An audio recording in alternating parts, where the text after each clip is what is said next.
Hello hello నమస్తే అండి. నమస్తే నమస్తే అన్నగారు. నమస్తే. నమస్తే. అన్న మాది ఒక నిమిషం. మాది జనగాం డిస్టిక్ రణపల్లి మండలం గోర్ల గ్రామం అండి. అన్న చెప్పండి అన్న చెప్పనా. అయితే అన్న మాకు మా మిస్సెస్ కుంది నాకుంది లోను. మేము అంటే అన్న నేను చదువుకోలేదు వినండి. అయితే నేను ఏంటంటే నేను సిపిఎం పార్టీ కార్యదర్శిని, గ్రామ సెక్రటరీ. నేను సీరియస్ చేస్తా అన్నాను. దాదాపు అంటే ఒక 2000 ఓట్లు కాంగ్రెస్ కు వేయించిన. తీసుకపోయి గుద్దిపించినావు మంచిగా అన్న, తీసుకపోయి గుద్దిపించినావు మంచిగా అన్న. ఇది వేయించినాను.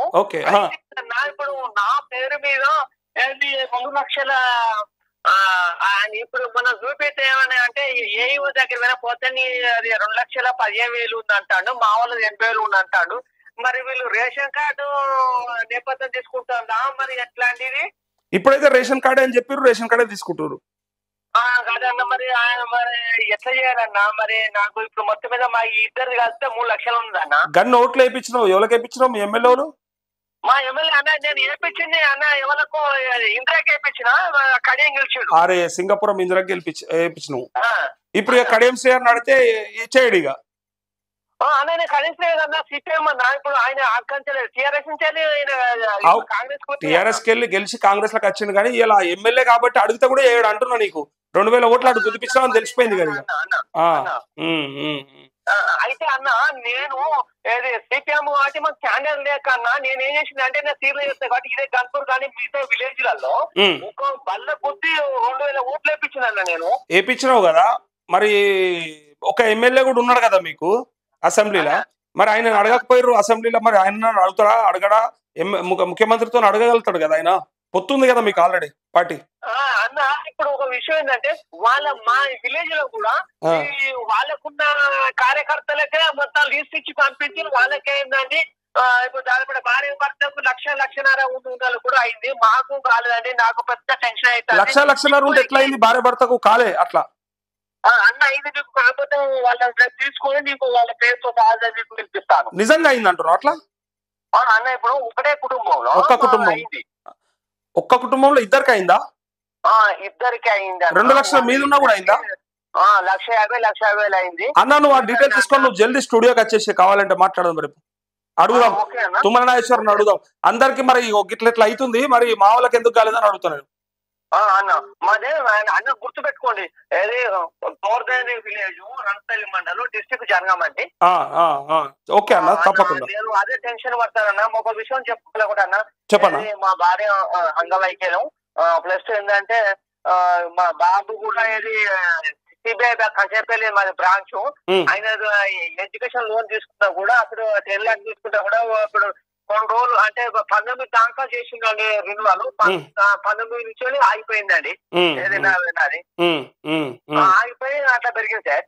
ఓకే సార్ మరి ఎట్లా చేయాలి? మరి అవుతుందా కాదంటే ఈయన మా లోకల్ ఆయన ఏఈఓ అఫ్సర్ వెళ్ళని ఆయన దగ్గర పోతే ఏమంటుండే అంటే మీరు ప్రాసెస్ ఉన్నదంటారు సార్. ఎట్లా?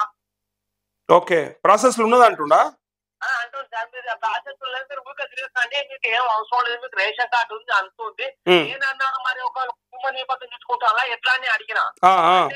అదంతా ప్రభుత్వం చేస్తా లేకపోతే అంతా అని చెప్తుంటే. అచ్చా సరే, నీతో పర్సనల్ గా మాట్లాడాలి నేను. ఎందుకంటే నాకు చాలా ముఖ్యమైన అప్డేట్ ఇచ్చినావు నువ్వు నాకు. ఒక్క కుటుంబంలో 2 లక్షల కంటే పైన ఉన్న వాళ్ళకి మాఫీ అయిందని చెప్పినావు. వేలాది మంది, లక్షలాది మంది రైతులు ఎదురు చూస్తూ ఉన్నారు. మరి వాళ్ళకి కాలేదు. నాకు జర్రగా డీటెయిల్స్ కావాలి. నాకు ఖచ్చితంగా నేను ఫోన్ చేస్తా. వాట్సాప్ లో మెసేజ్ పెట్టు నాకు. పెడితే మనం ఖచ్చితంగా మాట్లాడదాము. ఇది మన మంత్రిని అడుగుదాం డైరెక్ట్. మరి చాలా మందికి కాలేదు, వెయిట్ చేస్తున్నారు. వీళ్ళకి ఎట్లా అయింది? వాళ్ళకి అయిందని బాధ కాదు మనకు, వాళ్ళ లెక్క మనకు ఎందుకు కాదని అడుగుదాం. ఓకే అన్న, నమస్తే. హలో అన్న, నమస్తే అన్న. చెప్పండి. మహబాద్ మండలం. ఓకే అన్న. నేను ఒక సిపిఐ గ్రామ కార్యదర్శి అన్న. ఓకే మొత్తం నాయకులంతా బయటకు వస్తున్నారు ఇవాళ. ఏం చేయమన్నా? ఇప్పటిదాకా బీజేపీ మండల అధ్యక్షుడు అయిపోయిండు, ఇప్పుడు సిపిఎం కార్యదర్శి అయిపోయిండు, ఇప్పుడు మీరు సిపిఐ. అవునన్నా. ఇంత ముందే మనకు డోర్నకల్లు అతడు భార్య పేరు జ్యోతి అని బిస్కాల్ అయిందని ఒక తిన్నా. అవునన్నా. మీ న్యూస్ మీ నెంబర్ కోసం దాదాపుగా 3-4 రోజుల నుంచి పోరాటం చేస్తానని కలవట్లేదు అందుబాటులో. అయ్యో అన్న, చెప్పండి అన్న. అయితే మీ విశ్లేషణ మాత్రం చాలా బాగా నచ్చింది అన్న. థ్యాంక్ యూ సో మచ్ అన్న. నేను చూడంగా రిపోర్టర్ వల్ల అంటే మనస్ఫూర్తిగా చెప్తానా, మా తమ్ముడు పేరు కూడా నరేష్ అన్న. అన్న చెప్పండి అన్న. అదే మనస్ఫూర్తిగా రైతుల కోసం పోరాటం చేసే వ్యక్తులలో మీరు ఒకరన్న. థ్యాంక్స్ అన్న, థ్యాంక్ యూ. అదే మీరు ఎప్పుడన్నా మా కొరి వీరభద్ర దేవుని దర్శనకు రాని తప్పకుండా 100% వస్తాను, 100% అయితే వస్తాను. అన్నగారు నాది 140, మా భార్యది 180,000. వీళ్ళ అమ్మిడి కొడుకు ఎలక్షన్ల ముందు మేము కూడా ప్రచారం తిరిగినాం. ప్రతి మహిళకు 20,000 బాధ్యత అన్నాడు, గ్రోజ్యోత్ అన్నాడు, ఈ బంద్ అన్నాడు, ఆ బంద్ అన్నాడు. దొంగ మాటలు శక్తి బరువు లేని శక్తి మించిన విధానాలు ఎందుకు చెప్పాలి, ఎందుకు బదనం చేయాలన్న. ఇప్పుడు ఉన్న నాకే లోన్ మాఫీ కానీ మేము ప్రజలకు ఆ రోజు ఆగస్టు 15 రోజు 2 లక్షలు మాఫీ అన్నాడు నమ్మి కొడుకు. 2 లక్షల లోపే మాఫీ ఇచ్చిండు. 2 లక్షలు మాఫీ అని పెద్ద స్టేట్మెంట్ విధానాలు పెట్టుకొని చేస్తంటే మా పక్కన రైతులు పాపం వాళ్ళ అమ్మాయి సోదరులు పక్కన ఉన్నారు, మా విలేజ్ పక్కన మా భూమి చేస్తుండు. అన్నా మీరు అంటారు కదా అంటారు మాకు అని చెప్పి మమ్మల్ని అడగాలి, మా చేతి సగం పోతాను అన్న విలేజ్ లో. చూడిగా నేనేమంటారు అన్న, మీ బాధకో మీ దుఃఖానికో అంటే నోటికి వచ్చింది తిడుతురు కాబట్టి ఇదేదో నేను తిట్టిస్తున్నా అనే పరిస్థితి కూడా వస్తుంది ఓసారి నాకు. అవునన్నా. ఇప్పుడు నేను రెచ్చగొడుతున్నట్టు ఒక ఆయన మెసేజ్ పెట్టిండి నిన్న, 2 లక్షల కంటే మీద ఉన్న వాళ్ళని కట్టకని చెప్తున్నావు, నువ్వెందుకు రెచ్చగొడుతున్నావు, కట్టకుండా ఉంటే వాళ్ళకు ఖరాబ్ అవుతారు కదా అని చెప్పి ఒక నాయకుడు పెట్టిండు. నేను అన్నా మీ మంత్రే చెప్పిండు అయ్యా, కావాలంటే చూసుకో నువ్వు, మీ మంత్రే చెప్పిండు, నా వెనక అదే ఉంది, కావాలంటే మీ మంత్రి చెప్పింది చూసుకొని పంపిస్తే ఆ మంత్రి నెంబర్ పెట్టు అన్నాడు. పెట్టిన నెంబర్ కూడా మరి మంత్రితో మాట్లాడడం లేదు నాకు తెలియదు. కానీ ఇప్పుడు తుమ్మల నాగేశ్వరరావు 2 మాటలు మనం అందరం విన్నామా లేదా? విన్నాక ఆయన నాకు ఏమని మెసేజ్ పెట్టిండంటే నేనట ఖరాబ్ చేస్తున్నట్టు మిమ్మల్ని రైతులని. అదే అది కాదు నేను చెప్పేది, ఈయన చెప్పడము ఇంకొక నాయకుడు నేను చెప్పేది. గత ఆర్మూరు దిక్కేళ్ళి ఒక నాయకుడు నాకు మెసేజ్ పెట్టి నువ్వు రైతులని రెచ్చగొడుతున్నావు, మా మీదకి ఉసుగొలుపుతున్నావు అని చెప్తుండు. నేను చేస్తూనే చేస్తుర్రా అన్న, మీరు నేను చెప్తే చేస్తుర్రా, మీకే మీరు చేస్తుర్రా మీ బాధకు. రైతుల పోరాటం చేస్తే మళ్ళీ ఏమైతుందో వాడికి ఈసారి పతనం ఎట్లా జరిగిందో మళ్ళీ జరిగే అవకాశం ఉండదు. మీ బాధ ఏందో తెలుసుకుంటే కూడా వాళ్ళకి నొప్పి అవుతుంది, మరి తెలియకపోతే ఎట్లా తెలవాలి మరి నాయకులకి? ఇప్పుడు గ్రామ పంచాయతీ ఎలక్షన్ వల్ల పవర్ చూపెడతారు, రైతులు చూపెడతారు, విలేజ్ ప్రజలు చూపెడతారు. అదే నేను అట్లా చేస్తుంటే వాళ్ళకు బాధ అవుతుంది. ఈయన అనవసరంగా లేని కాల్స్ తీసుకొని ఏదో పెట్టి ఇలా మమ్మల్ని ఇబ్బంది పెడతా ఉన్నాడని వాళ్ళ ఆలోచన. అది మరి చేసేదేదో చక్కగా చేస్తే నేనెందుకు తీసుకుంటానా, ఫోన్ స్విచ్ ఆఫ్ చేసి పడేసుకుంటా అన్న. మహిళా లోకం విజృంభిస్తే పతనం అనేది ఇప్పుడు అసెంబ్లీ గ్రామ పంచాయతీ ఎలక్షన్ చూపెడతారు అన్న పవర్. అదే ఇప్పుడు వాడు దసరా లోపు ఏదో మార్చి అంటాడు, ఇప్పుడు రైతు బంధు ఇస్తా, రైతు భరోసా ఇస్తా అంటాడు. రైతు భరోసా నేను ఇది నేను ఎక్కడ నేనే మీ యూట్యూబ్ పోస్ట్ చూసి నేను అది స్క్రీన్ షాట్ తీసుకొని ఫోటో పెట్టి యూట్యూబ్ లో మన గ్రూప్ లలో అడ్వర్టైజ్ చేస్తాను. అవునా? ఓకే. ఇప్పుడు మీరు ఒక మ్యాటర్ పెట్టి మీరు యూట్యూబ్ లో ఒక మ్యాటర్ పెడతారు. ఇప్పుడు కాంగ్రెస్ తడాకా చూసుకొని ఒక పోస్ట్ పెట్టినాం. అవును, అప్పుడే కాంగ్రెస్ ఎలక్షన్లకు రారి ఇట్లా చూసుకున్నా ఒక మ్యాటర్ పెట్టినాం. నాకు పంపవి ఎట్లా పెట్టుకున్నావు చూస్తా, నేను వాట్సాప్ లో పంపు. కంపల్సరీ వాట్సాప్ లో నీకు పెడతాను నేను. పెట్టు.